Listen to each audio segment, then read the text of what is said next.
Karhutla bukan sekedar berita, melainkan ancaman serius bagi kehidupan masyarakat. Setiap tahunnya hutan dan lahan yang subur terbakar, menghantarkan bencana ekologis yang tak terhindarkan. Kebakaran hutan dan lahan bukanlah kejadian alam semata. Ini adalah hasil dari berbagai faktor yang memperparah situasi. Faktor cuaca dan kondisi kemarau memang memainkan peran. Namun yang lebih mengejutkan adalah bagaimana tangan-tangan manusia yang tak bertanggung jawab, bahkan dalam bentuk korporasi besar, memicu kebakaran ini secara masif. Karhutla di Sumatera Selatan adalah cerminan dari kompleksitas masalah lingkungan yang dihadapi di era modern, tentang perubahan ekonomi yang berdampak besar pada ekologi, tentang keserakahan dan kebijakan yang salah, dan tentang upaya bersama untuk menghadapi dampak yang merusak. Sebagai dampak dari transformasi ekonomi dan sosial yang mendorong pertumbuhan industri, lahan gambut yang subur di wilayah ini menjadi sasaran bagi berbagai usaha perkebunan dan kehutanan. Ekspansi ini bertujuan untuk memenuhi kebutuhan dunia akan produk seperti karet, minyak kelapa sawit, dan serbuk kayu. Namun ketika kebijakan yang salah diterapkan, lahan gambut yang sebelumnya adalah kawasan alami yang sangat sensitif terhadap perubahan ekologi, kini telah mengering dan dikonversi menjadi perkebunan yang mengabaikan tata kelola lingkungan yang baik. Proses ini melibatkan penebangan hutan, pembakaran, dan pembuangan limbah. Semuanya tanpa pertimbangan ekologis yang cukup.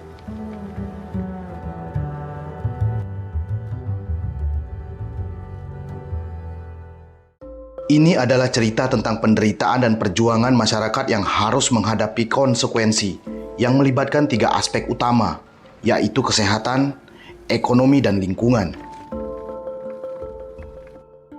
Palembang, ibu kota Provinsi Sumatera Selatan, adalah salah satu daerah yang pertama kali merasakan dampak dari naungan asap yang menutupinya. Pada pagi hari yang seharusnya cerah, langit kini tertutup oleh kabut tebal berwarna abu-abu. Kondisi itu diperparah dengan ikut terbakarnya tempat pembuangan akhir Sukawinatan. Selain debu akibat karhutla, warga pun harus menghirup aroma sampah yang terbakar.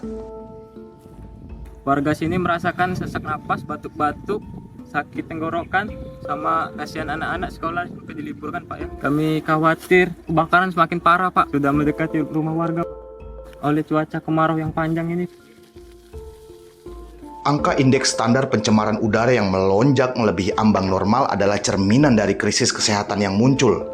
Setiap hirupan udara di Palembang dan sekitarnya adalah potensi resiko bagi kesehatan. Tidak hanya penduduk dewasa yang terkena dampak, tetapi anak-anak dan lansia juga terpapar bahaya. Penyakit pernapasan seperti asma dan bronkitis menjadi lebih umum, bahkan penyakit mata karena iritasi.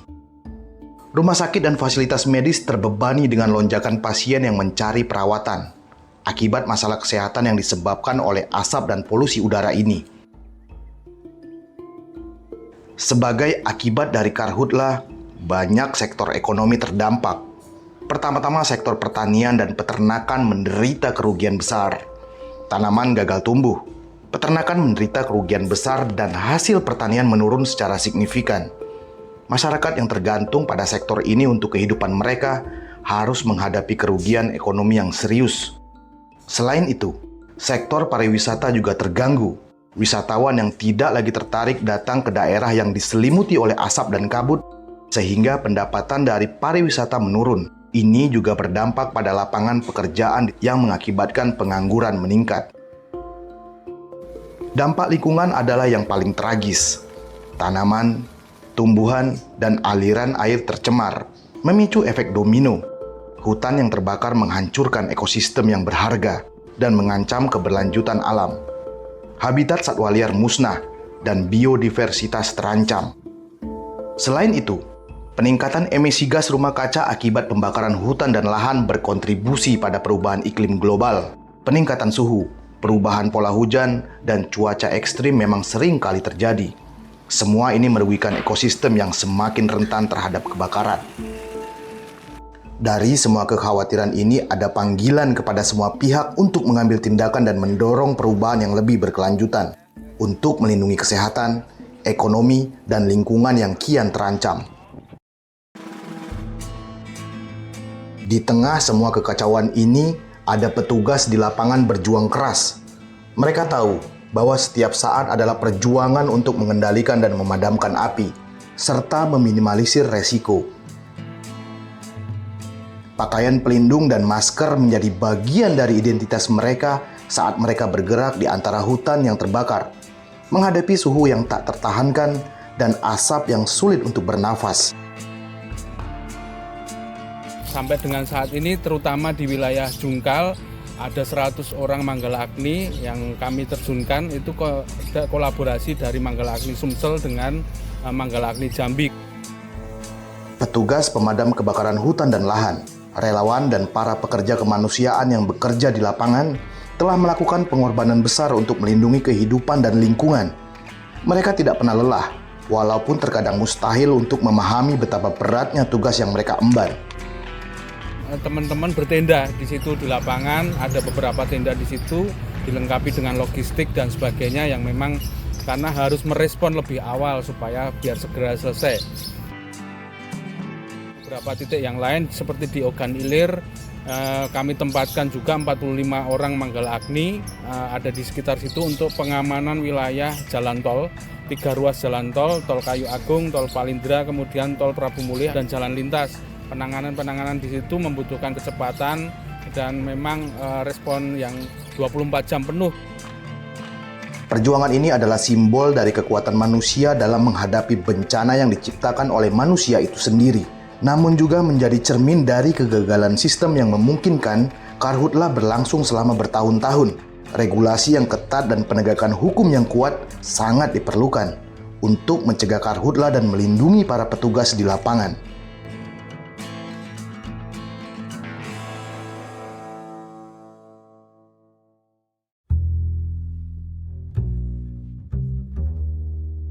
Kondisi di wilayah Oki terutama yang lokasi-lokasi terbakar kemarin adalah lokasi gambut, di mana ketika suasana terbakar itu di gambut itu membutuhkan waktu untuk penanganan, karena gambut yang sudah ada ini, yang sudah kering ini menambah jumlah bahan bakaran sehingga ini semakin terbakar, bukan hanya wilayah kebakaran atas tapi sampai kebakaran dalamnya yang memang terbakar. Karena apa? Karena memang kondisi gambutnya kering. Pembangunan sekat kanal sebagai infrastruktur pembasahan gambut masih dilakukan Badan Restorasi Gambut dan Mangrove dalam beberapa tahun terakhir. Hingga 2022, BRGM serta Pemprov Sumsel telah membangun sebanyak 1.080 unit sekat kanal, serta 281 unit sumur bor, sebagai upaya rewetting atau pembasahan kembali kawasan gambut. Hanya saja infrastruktur tersebut belum optimal untuk mencegah kawasan gambut tidak terbakar kembali. Sebab beberapa sekat kanal kondisinya ada yang mengalami kerusakan, baik karena usia yang sudah tua maupun ikut terbakar. TMAT, tinggi muka air tanah, yang kami lihat juga dari beberapa aplikasi yang KLHK kembangkan, memang terjadi penurunan yang luar biasa untuk wilayah terutama Muratara, Oki, kemudian Muara Enim dan Ogan Ilir. Ini terjadi penurunan tinggi muka air tanah.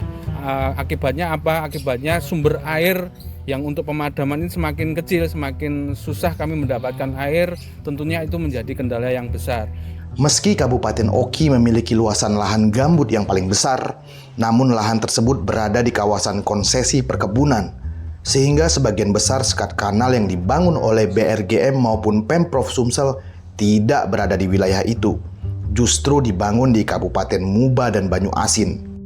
Saat ini kebakaran hutan dan lahan gambut di Kabupaten Oki kebanyakan berada di lahan konsesi perusahaan, sehingga bisa disimpulkan perusahaan belum melengkapi infrastruktur sekat kanal yang bertujuan membasahi lahan gambut minimal setinggi 40 cm.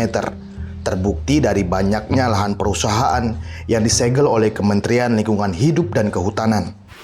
Hari ini kan kita melakukan pemasangan plang ya oleh Badan Pengawas Lingkungan Hidup Kehutanan di 8 lokasi. Sejauh ini sudah kita lakukan di Sumatera Selatan ini, khususnya di wilayah Kabupaten Oki ini. Ya, kami turun langsung ya karena diperintahkan oleh Bu Menteri pada saya untuk melakukan tindakan tegas. Ya, nah, kami sudah berikan peringatan sebelumnya. Tindakan tegas terhadap ya perusahaan-perusahaan ataupun penanggung jawab kegiatan yang lokasi mereka terindikasi adanya hotspot ataupun kebakaran hutan dan lahan. Karhutla di Sumsel tahun ini mencapai kondisi yang terburuk dalam beberapa tahun terakhir. Pada 2019, luasan lahan terbakar mencapai 12.412,5 hektare.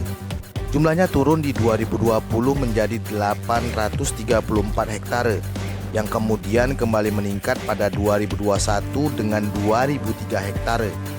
Dan di 2022 menjadi 2.769,5 hektare.